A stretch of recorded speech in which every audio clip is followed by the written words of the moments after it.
Hello guys, in today's video I'm going to show you how to turn on offline calendar in your Google Calendar. So let's begin. First, access Google Calendar. You can do it here real quick. Then on the settings, click settings menu, which is on this portion. Choose settings and then just scroll down to the bottom or click offline here on the uh, left menu tabs. So on the very last option, we have view my calendars while offline. So you can turn that on.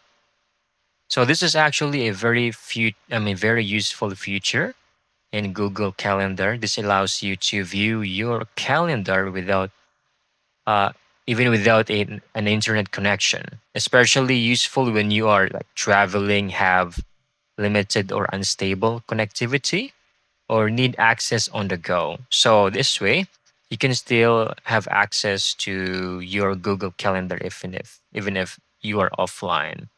So that's it. That's how you successfully turn on Google Calendar or offline calendar. I hope you found this video very helpful.